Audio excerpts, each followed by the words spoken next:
Hola Cata, Hola, hola. Hola, ¿qué tal? ¿cómo estás? Bien, bien. Aquí, Qué terminando la bueno. tarde. Ah, Terminando la tarde, terminando la tarde. claro. ¿Cómo estuvo el día? Tranquilo, medio ¿Sí? revisando ahí algunos proyectos, pero Ya. todo bien. ¿Hubo algún desayuno por el Día Internacional de la Conciencia sobre el Ruido ahí en Decibel? No, no, un desayuno silencioso. Ah, ya, ok. Mantener la sala silenciosa. Sí, pues hay que hacer un minuto de reflexión al menos. Oye, ¿me escuchas bien, cierto? Sí, sí, Ah, yo, ¿todo ya. bien? ¿Todo bien? Sí, todo bien, perfecto, que estoy con audífonos, que hay un poquito de ruido exterior acá. No hay problema. Valga la redundancia. Bueno, Cata, estamos comenzando este Instagram Live para todos los amigos y amigas que se están uniendo a la transmisión. Este Instagram Live con Catalina Aldana la estamos haciendo en el marco del Día Internacional de la Conciencia sobre el Ruido, el cual se está conmemorando hoy. Bueno, se conmemora todos los años el último miércoles de abril. Y como medio de comunicación siempre hemos querido darle cabida a este tema porque es bueno, se dice que el contaminante, un ruido es perdón, el ruido es un contaminante invisible que afecta a muchas personas y de diferentes maneras. Así que, bueno, ahí vamos a andar un poco más de los impactos, pero antes quería presentar a Catalina, dar un poquito de su currículum. Catalina es ingeniera civil en sonido y acústica de la Universidad Tecnológica de Chile, INACAP, con experiencia en acústica arquitectónica y ambiental, la realización de modelos y proyecciones acústicas de diseño y acondicionamiento en espacios arquitectónicos y evaluación ambiental tanto de humanos como de fauna, que es precisamente el tema que vamos a hablar hoy, los impactos y el control sobre el ruido en la fauna nativa. Actualmente Catalina se desempeña como ingeniera de proyectos de la empresa Decibel, una empresa amiga de nuestro medio de comunicación. Y como les decía, este live se marca en el Día Internacional de la Conciencia sobre el Ruido, que se instauró para promover evidentemente la comprensión y el reconocimiento del ruido como un problema ambiental, no solamente de Chile, sino que del mundo. Se busca que las personas tomen conciencia sobre el impacto del ruido, del impacto que tiene el ruido en la salud y en la calidad de vida de cada uno. Y eso obviamente hay que sumarle a la biodiversidad y además animar a la población de que pueda hacer su contribución para que tengamos ciudades más silentes, no ciudades solamente, ciudades y entornos más silentes por el bien de todos. Así que eso. Cata, bueno, muchas gracias por sumarte a este live. Gracias a ti por la invitación y por el espacio para Hoy, hacer las notitas. sí, bueno, Cata es una columnista de nuestro medio de comunicación, siempre está aportando desde desde su vereda, que es el tema acústico, y ella hace un par de meses publicó una columna relativa a este tema sobre los impactos y el control del ruido en la fauna nativa, y sobre eso vamos a conversar y vamos a entrar actualmente. Si alguien tiene alguna consulta o comentario, la puede dejar ahí en el chat y después, bueno, a medida que vamos realizando la conversación, las podemos ir compartiendo. Pero primero, imagino que la gente se preguntará, Cata, ¿qué impactos, si podemos poner como ejemplo, qué impactos genera el ruido, la contaminación acústica, esta contaminación antropogénica en la biodiversidad? Así como a nivel general, si me puedes relatar algunos ejemplos. ¿Cuáles son los impactos negativos que provoca el ruido artificial en la fauna? Sí, mira, últimamente la última guía que sacó el CEA para la evaluación de impacto ambiental nos define efectos, tipos de afectaciones, tanto conductuales como fisiológicas en la fauna. Particularmente nos definen cuatro tipos taxonómicos que serían anfibios, avifauna, reptiles, mamíferos, para los terrestres, por así decirlo. De esto pueden haber, no sé, cambios en la vocalización, en la frecuencia de la vocalización, en los cantos, en anfibios, en la dificultad para la localización de los reptiles, ya que estos se ubican más cercano a la Tierra, entonces tienen otro tipo de sistema auditivo un poco distinto al nuestro. Cambio en el éxito de reproducción, en tanto en aves como en mamíferos, tipo de efectos conductuales, incluso daño auditivo de pérdida de la audición en algunas aves, debido a ruidos tipo impulsivos, como no son, pueden ser las tronaduras o explosiones de la minería, entre otros. Entonces, claro, siempre nos podemos ver algunos tipos de afectaciones que puedan dañar a la fauna en general. Perfecto. Y en la biodiversidad marina, por ejemplo, sabemos que, bueno, obviamente estos animales se comunican y a través de ruidos, obviamente, y las embarcaciones, los ruidos de los puertos, eso puede, obviamente, interferir en sus traslados, en sus trayectos. Claro, sí, influye bastante, sobre todo en los mamíferos marinos. El ruido en el agua se comporta distinto en el aire porque como el medio es más unido, por así decirlo, el ruido avanza 5 veces más rápido que en el aire. Ah, perfecto. Entonces, entenderemos que acá una distancia, no sé, un parlantito te suena a 20 metros a lo más, allá en el mismo tiempo te suena a 100 metros. Entonces, claro, Claro. abarca mayores distancias y mayores niveles porque se transmite de forma más rápida.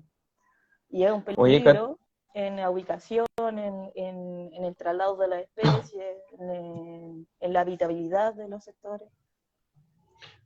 Oye, Cata, bueno, sabemos que el ruido es un contaminante que a la salud de las personas, bueno, pues, y hay obviamente lo que está más flor de piel, genera estrés, en muchos casos depresión, también se han comprobado que gente que está expuesta constantemente a contaminación acústica, hasta desarrolla problemas al corazón.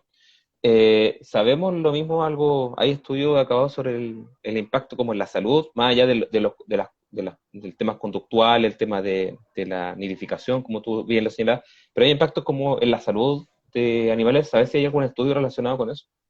Sí, mira, hay unos estudios de universidades de Australia o europeas que son algunas referencias que se entregan en la guía de daño auditivo directo, como te mencionaba anteriormente, de pérdida auditiva o de desplazamiento del umbral auditivo, que también es algo que nos pasa a nosotros, que no sé, cuando salimos de un sector de un concierto escuchamos menos. Claro. En un momento le puede pasar también a aves cuando están expuestas a cierta cantidad de decibeles, no sé, sobre 90, sobre 130 de forma impulsiva. Mamíferos se da una alteración de la frecuencia cardíaca o de las dinámicas de descanso, movilidad y todo esto. Entonces, o sea, si llegaban a dormir a cierta hora, ya se levantan, es como parecido a lo que nos pasa a nosotros, que nos molesta, que nos pone nerviosos, nos pone en estado de alerta. Esas son observaciones que se llevan en estudios de tiempo ya. Perfecto. Tú nombrabas la guía, para que la gente que se está conectando o que está conectada, hablamos que en el 2022 hubo una guía del Servicio de Evaluación Ambiental. No sé si, bueno, en la realización de criterios, y sobre eso bien tú pasaste tu columna y te quería consultar sobre si el Servicio de Evaluación Ambiental estableció criterios para cada nivel de afectación en la fauna. Claro, se establecen criterios, como te decía, se basan en estudios, en distintos documentos que, bueno, están las referencias en toda la guía, eh, para cada tipo de efecto y afectación que se produce en las distintas especies del grupo taxonómico. Hay un límite, un umbral, se le dice umbral auditivo, el, el umbral para cada tipo de especie. Por ejemplo, para las aves, el límite más restrictivo son 58 decibeles. Esto es para un tipo Ujú. de efecto conductual que lo hace moverse del lugar y también depende del tipo de fuente, si son fuente continua, intermitente. Una fuente continua sería la operación, no sé, de una subestación eléctrica, por ejemplo, que mantiene un ruido continuo, y la operación así intermitente sería una construcción. Entonces, para esos criterios, para eso se establece un criterio, un nivel que no se debería superar. Por eso nosotros tenemos que establecer un rango de propagación, hasta dónde, en relación a la distancia, hasta dónde llega ese nivel de ruido, y ahí vemos si afecta en las áreas de fauna, donde se observan las especies, donde se genera un área de habitabilidad de las especies. Imagino que, bueno, dentro de lo de la guía se habla lo que son las áreas de influencia, tú lo señalaste recién. Quiero consultarte, por ejemplo, consultoras como ustedes, como Decibel, ¿se encargan del el diseño de esta área de influencia o eso siempre está determinado por otro organismo o lo hacen los privados? Y sobre eso, si es que son ustedes, ¿Se trabaja mancomunadamente, por ejemplo, con profesiones como biólogos? Nosotros estamos intentando ahora participar como en la mayor parte de los estudios con la componente fauna, en los estudios de impacto ambiental, las distintas componentes, arqueología, consulta ciudadana, entre ellas está fauna y los otros estudios de migración y distintas componentes que incluyen. Y estamos intentando consultar a la par, porque igual es algo que nos toma por sorpresa, nosotros no somos expertos en fauna, entonces como que cada vez que hemos tenido que estar aprendiendo Claro. en cómo se puede medir. Y sí, esta área de influencia nosotros la calculamos a partir de que antes de que se realice un proyecto, vamos y medimos el ruido de fondo que pueda haber en el lugar. Entonces, nosotros proyectamos luego lo que podría haber, esto igual son proyecciones en condiciones desfavorables, como que en un punto estuvieran trabajando todas las maquinarias al mismo momento. Entonces, esto nos da una distancia a donde podrían estar las afectaciones. Eso nosotros lo determinamos como un área de influencia, en donde cambia el nivel de ruido de fondo en relación a lo que se estuviera emitiendo, en la peor condición. Normalmente son menores, pero hay que ponerse en el caso de que fuera la peor condición. Entonces ahí la definimos y últimamente estábamos viendo eso, pues, de trabajar con el equipo de fauna para poder ver las áreas de donde están las especies habitando. Y ahí intentamos ver en conjunto algunas medidas de control, de que ellos nos puedan indicar qué tipo de especie hay, porque hay algunas que son de baja movilidad, otras de alta movilidad, entonces ahí tenemos que ver dentro de lo que las empresas están dispuestas a hacer y lo que se puede, lo que se permite, el tipo de afectación. Eso te voy a preguntar, Cata, porque en la medida de lo posible de la empresa, pero por ejemplo, estos criterios que establece el Servicio de Evaluación Ambiental son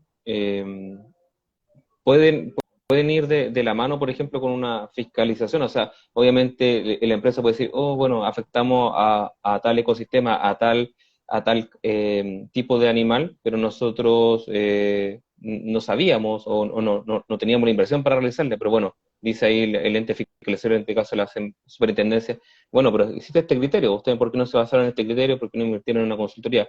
¿Es así?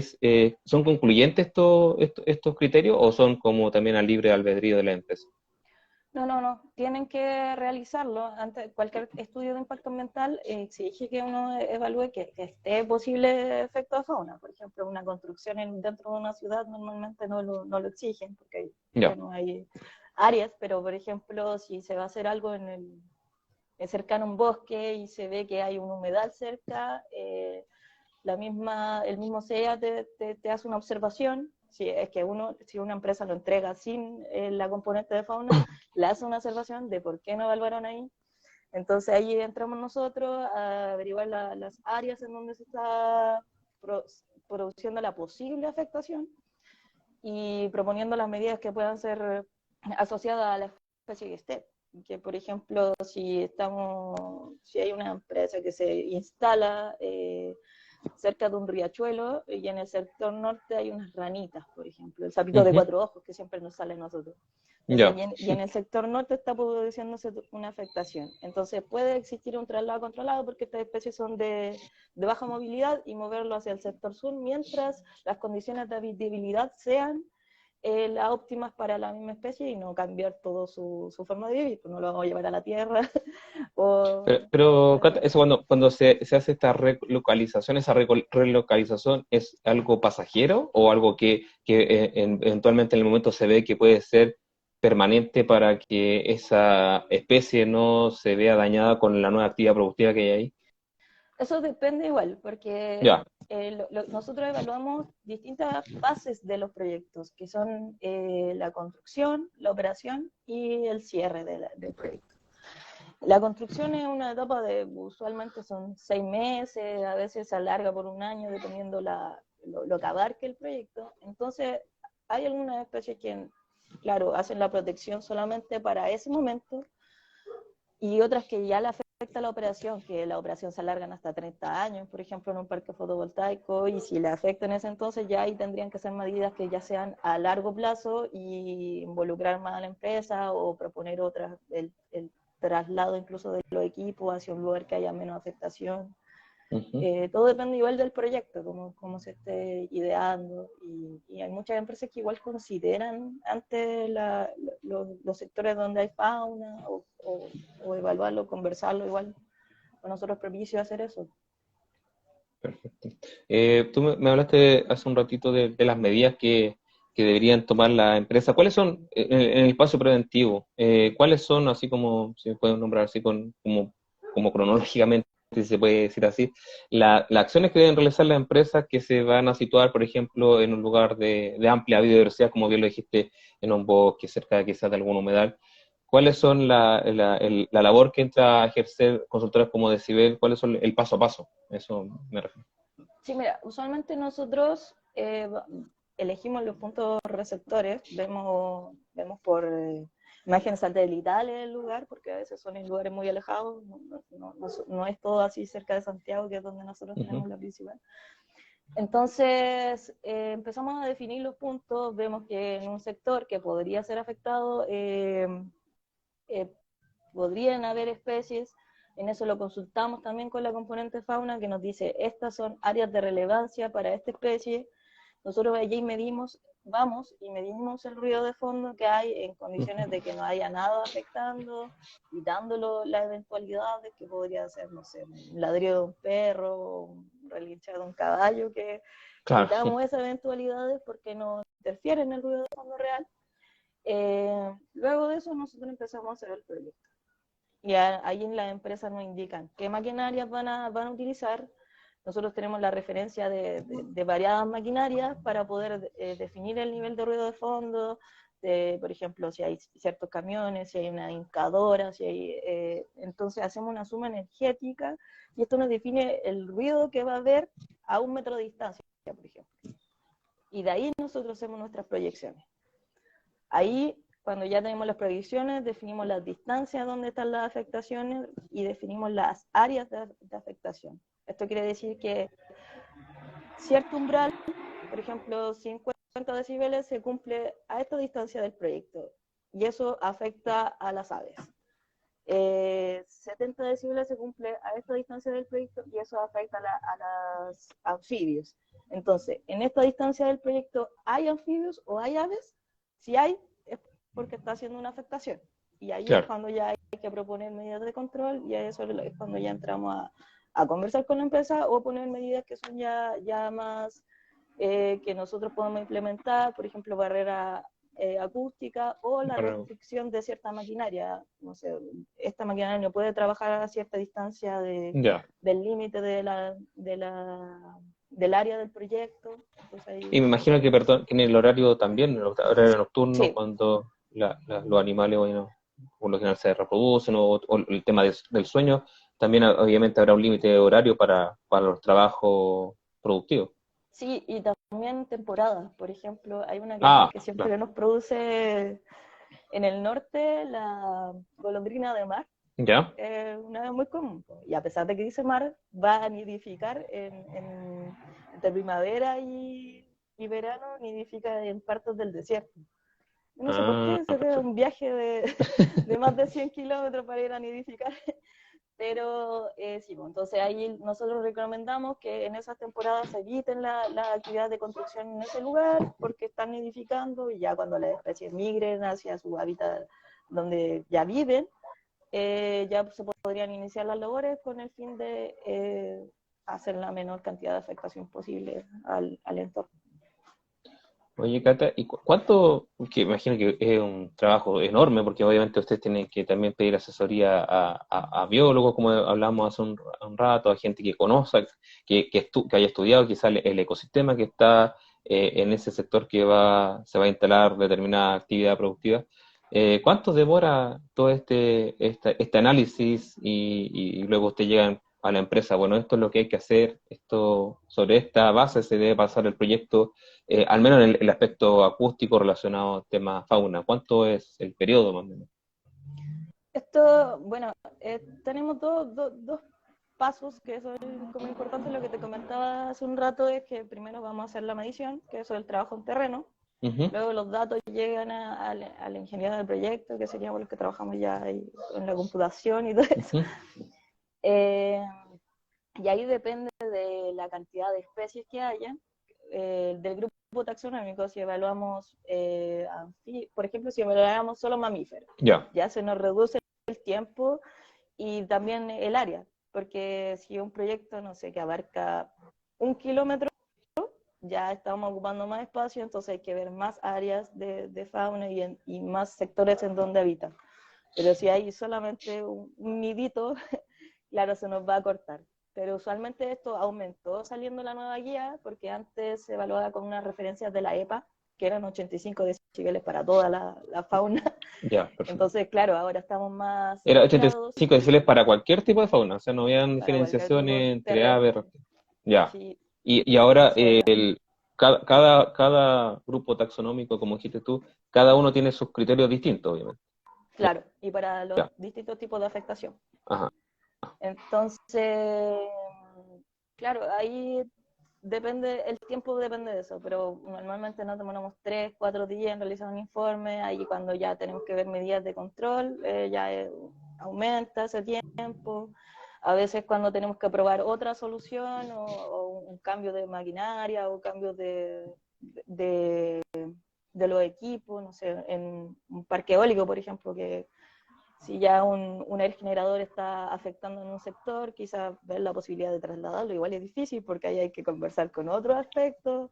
Claro. Entonces, claro, ahí se puede alargar, pero no sé, 3, 4 días normalmente nos demoramos cuando ya son las 4 especies y de un proyecto que tenga un rango, no sé, 1 kilómetro, dos a lo más. Y ahora igual hay proyectos que son más grandes, de repente carreteras que nos tocan, entonces ahí ya tenemos que abarcar más lugares y ahí toma más tiempo. Claro. Tú planteas que, bueno, desde el 2022, desde que ya está existe, ha hecho un poco más complejo la evaluación, porque antes era todo más parejo y quizá habían menos criterios y también menos exigencias para los titulares de proyectos. Y esto obviamente plantea. Pero en cuanto a lo que salió de la guía, cuanto a los criterios, ¿hay algo que a ustedes como consultores les falte? Algo que quizá haya quedado un vacío y que tengan que, no sé, basarse. Eso es lo que, con entrevista con profesionales de tu gremio, como antes no había una legislación, no había protocolos, o no había muchos protocolos, siempre habían que basarse en normas internacionales, como bien tú lo dijiste en el tema de la EPA. Pero en cuanto a lo que está disponible ahora, ¿hay algo que a ti te falta así, como para este trabajo en terreno con respecto a la fauna? En terreno quizás no tanto, porque en terreno nosotros más que nada hacemos las mediciones, pero aquí quizás faltarían más referencias No refiero a eso. de alguna especie, pero como te decía, sí, igual es complejo porque no somos expertos en la fauna. Yo hace poco me puse como a investigar cómo escuchaban los reptiles y entendí por qué se Mm, ocupaba cierta curva,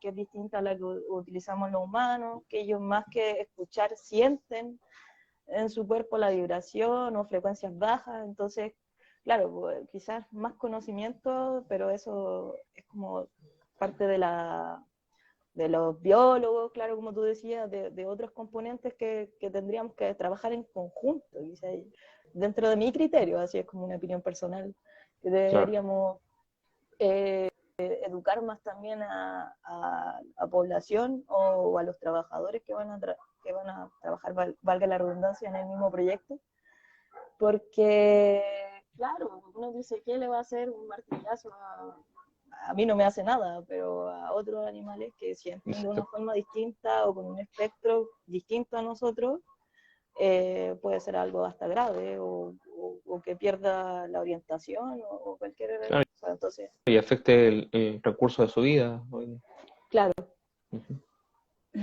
Oye, Cata, ¿y hay algo en la guía o algún criterio prevalente sobre la especie en peligro de extinción? ¿Hay algo que diga con respecto a eso, o son tomados los animales todos como en estos grupos que tú señalaste? Claro, o sea, normalmente para la mayoría de los estudios de impacto ambiental se toma como mayor relevancia las especies nativas y Ujú, autóctonas y perfecto. las que estén en peligro, pero eso más que nada lo toma la componente fauna. Por ejemplo, hace un tiempo me tocó hacer un proyecto de acústica submarina. Y aquí ¿Ya? ¿Perdón? hace un tiempo me tocó hacer un proyecto de acústica submarina. Ah, la cosa, ok. Y por ejemplo, aquí en Chile hay una cantidad gigante de peces, eh, pero habían como 13 tipos en el río de Valdivia, era, y solamente 10 eran los que correspondían a fauna nativa. Entonces, como que, claro, como que la protección está centrada a esas especies. Porque hay otras especies que son introducidas acá, entonces como que igual, lamentablemente, quizás igual no deberíamos preocupar, pero a veces son plagas y como que destruyen incluso nuestro propio ecosistema. Sí. Entonces como que, O sea, primero cuidemos claro, los que de casa, porque obviamente contribuyen al ecosistema y obviamente después hay ciertos criterios. Oye, Cata, y con respecto, por ejemplo, tú dijiste, tiene que ver con lo hay proyectos nuevos, por ejemplo, que vienen con toda, ¿sabes lo que tienen que hacer con respecto a estos criterios? Los proyectos que ya están instalados y que de igual forma, porque igual pasaron ya, tuvieron su aprobación en su momento del Servicio de Evaluación Ambiental, eh, pero que tienen, obviamente como tienen el permiso, pero igual siguen, igual tienen una afectación a la fauna. ¿Los llaman a ustedes, por ejemplo, para al menos de alguna forma mitigar lo que están produciendo? sí, usualmente se hace más para humanos que para fauna. Ya. Eh, pero, por ejemplo, si alguna empresa quiere agrandar el proyecto, no sé, hacerlo Ah, en ahí tienes que obviamente ampliación, volver a meterse a la tramitación sí, absoluta. y ahí tenemos que tomar como sinergia la mezcla del ruido que está ya emitiendo el proyecto y además lo adicional que se va a sumar ahora. Entonces estaríamos Ya, viendo la operación que ya está y además lo que se está claro, construyendo, entonces serían el proyecto en dos etapas, produciendo el ruido para claro, la no, no etapa se de parte de foca evaluación. cero, sino que se suma, eso es lo que el ruido sinérgico, obviamente, que Claro, el todo. sí, se va sumando como todo lo que implica el proyecto, pero en muy pocos casos, o sea, al menos nosotros, yo no me ha tocado estar en un proyecto que sea, no sé, muy antiguo y que ahora recién vayan a ver fauna.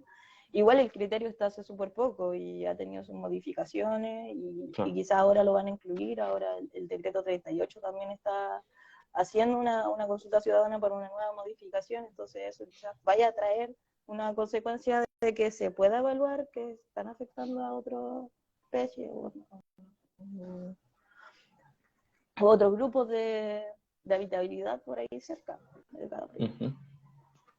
Bueno, hace un minuto nombraste el tema del parque eólico, bueno, y contarle a la gente que está conectada que ya hay una oposición bastante fuerte y ha ido creciendo con los años con respecto a los proyectos eólicos en el sur de Chile, porque entre otras cosas afectan a la diversidad, sobre todo a las aves, y bueno, y obviamente a afectaciones a vecinos, pero sobre todo a las aves, y ahora que se habla mucho de la generación de hidrógeno verde, y que obviamente la región de Magallanes es un sector estratégico para la exportación de este hidrógeno verde. Hay mucha reticencia de varios grupos ambientalistas, de conservacionistas de fauna sobre estos proyectos eólicos.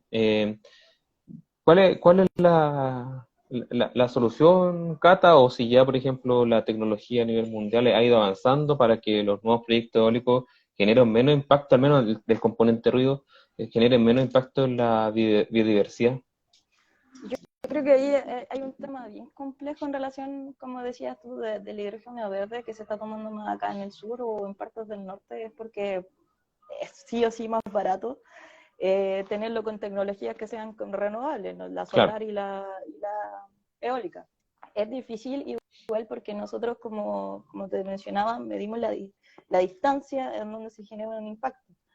Y estos aerogeneradores miden, no sé, a veces sobre 135 metros. Y nuestra distancia de impacto a veces es 50 metros.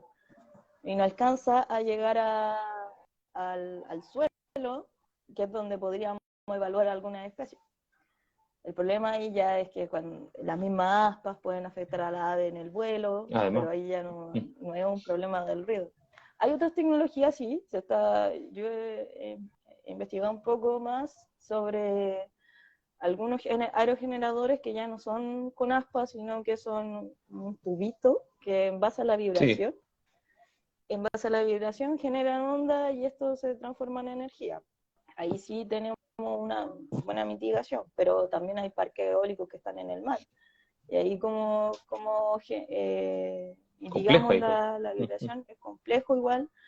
Estuve viendo que también hay unas cortinas de burbujas que se colocan en el fondo, entonces esto las mismas burbujas van subiendo y generan como una obstaculización a la propagación del ruido que se va proponiendo, pero igual es difícil no ver como un impacto así que sea ya en relación a quizás hacer daño a la fauna. Quizás del ruido no abarque tanto, pero en otros aspectos sí produce un efecto. Y ahí creo que es Sí, bastante complejo porque si no tenemos las tecnologías, si no hay avance, ¿cómo podemos también estar reduciendo la energía? Porque estas igual son energías más limpias que poner una termoeléctrica, por ejemplo, que ahí sí que eso. matamos a varias especies. Claro, Pero se da como la misma, eh, si se puede llamar, una contradicción con respecto a lo que tratamos con respecto al litio. O sea, necesitamos litio para la descarbonización, pero a costa de la explotación de los salarios. En este caso necesitamos, obviamente, que la producción sea con energías renovables, pero ya estamos viendo que la misma energía renovable, en este caso la eólica, también genera afectaciones. La idea es que podamos, o desde el punto de vista Estado, empresas, organizaciones, puedan generar proyectos, pero obviamente que haya una evaluación, tal como ustedes lo hacen también a través de Decibel con las consultoras. Cata, tú me señalabas, bueno, me llamó mucho la atención que decía que has estado investigando cómo escuchan los reptiles.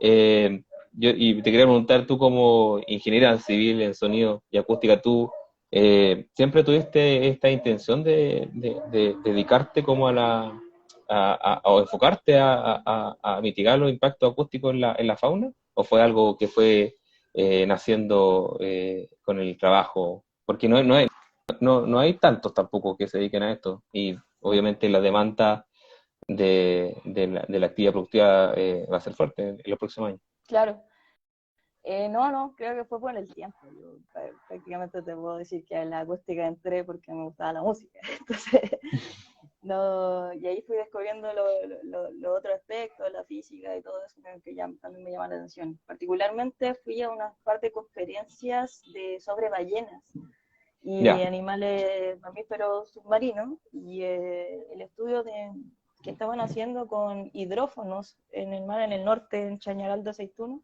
Estaban viendo alrededor de 12 especies, estos eran dos investigadores de Francia, llevaban 3 años contabilizando las especies e intentando grabar, llevaban más de 6 meses grabando bajo el agua. Entonces ahí me empezó a llamar la atención sobre la fauna, buscar formas en cómo con el mismo sonido podríamos como grabar, podemos reconocer las voces, por ejemplo, ahora que está tan de moda la inteligencia artificial, ujú, podríamos enseñarle a una máquina a reconocer el espectro en que habla cierta especie de ballena y que los vaya contabilizando, o cuántas veces van en un lugar, o a qué sectores se acercan. Poner varios hidrófonos como estaciones de monitoreo, de repente como que empiezo a pensar en esas cosas y como que igual podrían ser alternativas a, a poder cuidar la especie o hacer que no lleguen a la orilla y que varen. Por ejemplo, las ballenas muchas veces se confunden, piensan que hay más fondo que no hay, pero piensan ellas porque les llega una señal del radar o del sonar. Entonces van hacia la tierra, llegan y no pueden nadar y ya quedan parados. Entonces, de ahí nació mi interés por la fauna y entendiendo, por ejemplo, esta misma guía nos entrega distintas curvas de ponderación del ruido, del sonido en realidad, Nosotros escuchamos la curva A, que es la que más se asemeja a cómo nosotros escuchamos en frecuencias que desarrollan, que le causan una mayor relevancia a la voz, entre 500 Hz y 5000, pero los reptiles escuchan en frecuencias más bajas porque no tienen las orejas, como te había Claro, mencionado. Entonces escuchamos con el cuerpo. Las serpientes, las tortugas no tienen orejas, entonces, claro, escuchan más con lo que pasa a través de ellas. Y ahí me llamó la atención cómo escuchaban en realidad, así, cómo funcionan otros curioso, tipos de sí, claro. especies. Sí, Porque uno piensa que, claro, todas las especies tienen orejas y escuchan todos como uno, pero no es así, obviamente. Y como dices tú, ¿qué escucharán realmente? ¿Cómo se enteran ellos los sonidos?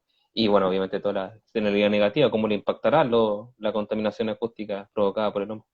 Oye, Cata, bueno, para ir finalizando, me gustaría que darte la chance de que puede ser, porque obviamente aquí nos enfocamos solamente en la fauna y en el trabajo que han realizado de buena forma ustedes como Decibel, como consultora especializada, pero también el ruido, como señalaba al principio, es un contaminante invisible que genera demasiado sinsabores, demasiado problemas a la gente, sobre todo con el crecimiento de las ciudades. Lo vemos aquí en Santiago, que esta ciudad ha crecido exponencialmente en los últimos años.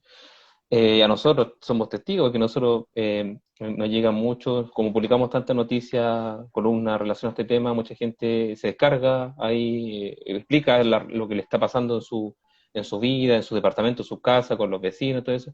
Entonces tú como especialista en este tema, me gustaría que quizás puedes dirigirte a las personas con algunas recomendaciones sobre cómo hacer de una ciudad más silente, cómo podemos nosotros aportar a una vida más silente, más sana, que lo tuvimos en pandemia de forma presionada, pero lo tuvimos y ahora ya volvimos a la normalidad. Pero bueno, eso, no sé si quiera dedicar algunas palabras a lo que nos están viendo en esta ocasión y que nos van a ver próximamente a través de nuestro canal de YouTube.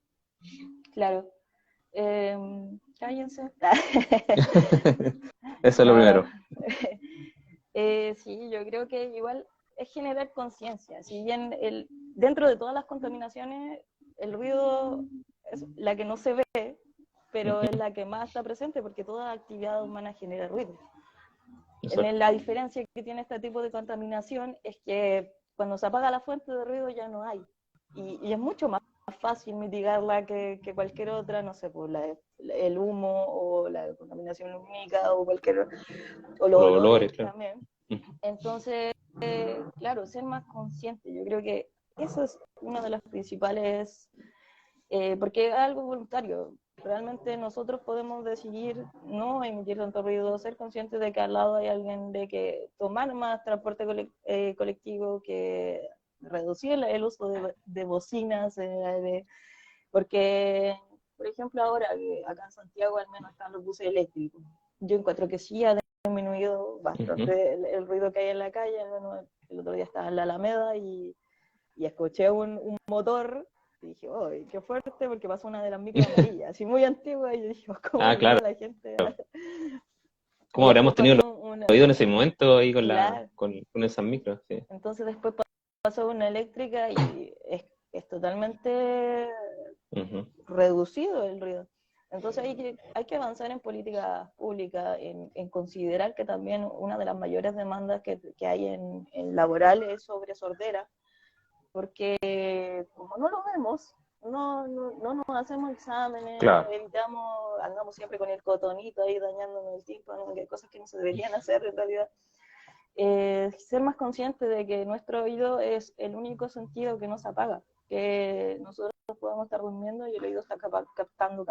captando ruido. Entonces, y es el único sentido que no se puede recuperar. La vista podemos poner los lentes, pero el oído ya nos ponemos audífonos, pero eso no te recupera las células que tiene adentro. Se va a ir. Y es una de las importancias dentro de la comunicación, de cómo nos movemos como sociedad, dentro de los sistemas de alarma. Entonces, más que nada es conciencia de cada uno de estar que hay gente que igual le molesta más los ruidos, por ejemplo, la gente del espectro autista. Autista. Entonces, claro, que no estamos solo nosotros. es rico escuchar música, pero también hay más gente alrededor, rico, quizás ir a una velocidad o estos tipos que le sacan el silenciador al auto, ya, No, esto no. es genial, Sí. Recién pero pasó uno por acá y tuve unas ganas de... Pero estoy en el live contigo, así que no puedo pronunciar ahora. No, se pasa. Tú lo nombraste, Cata, bueno, es rico escuchar música, pero recomendación y algo un poco de conciencia a la gente que va a parques nacionales, áreas protegidas, no llevar el parlante, o sea, idealmente escuchar la naturaleza, pues si para eso vamos a alejarnos un poco de la ciudad. Bueno, a lo más escuchamos música con nuestro audífono, pero la fauna nativa, como bien lo explicó Cata, es súper sensible a sonido y si vamos con el tremendo parlante a un área protegida, estamos haciendo mucho daño. Así que de verdad, bueno, ese es un pequeño descargo y también te agradezco lo que tú también señalaste a nuestros, a la persona que están conectadas. Eh, Eso, sí, pues. Cata, ha recibido muchos comentarios de tu fans club acá. Mucha gente también, o sea, pasó una pregunta hace rato, pero yo creo que ese tema ya lo abordamos, el tema del área de influencia. Ujú. Pero eso, te quería agradecer por estar con nosotros en este Día Internacional de la Conciencia sobre el Ruido. Un día que nosotros como Codex Verde siempre hemos querido resaltar porque sabemos que hay mucha gente que está siendo afectada por este tema, la fauna que no puede expresarse, pero sabemos que está siendo afectada, y ojalá que año a año podamos ir mejorando las políticas públicas, la tecnología y la gente que se dedica a esto como Catalina Aldana de Cielo. Así que eso, Cata, te mando un abrazo y muchos saludos a toda la gente de allá de la empresa, a Jorge, a los Jorges y a todos. Vale, muchas gracias a ti y gracias a Codes Verde igual. Ahora estoy siempre atenta a todo lo relacionado con lo ambiental, igual es importante. Sí, cuando Así quieras, que, ahí vamos a estar recibiendo tus columnas sobre los cambios y las cosas que estén saliendo en este ámbito. Así que eso, un abrazo grande, que estén bien, vale. saludos a todos y nos vemos en un próximo live. Ah, bueno, Chaito, y esta gracias por conversación con ver. Cata va a quedar grabada para que después la puedan compartir con la gente que nos alcanzó a conectar. Así que eso, para que mucha más gente nos vean y propagar esto que se conversó hoy. Hasta luego, Ok. chaito, Adiós. chao.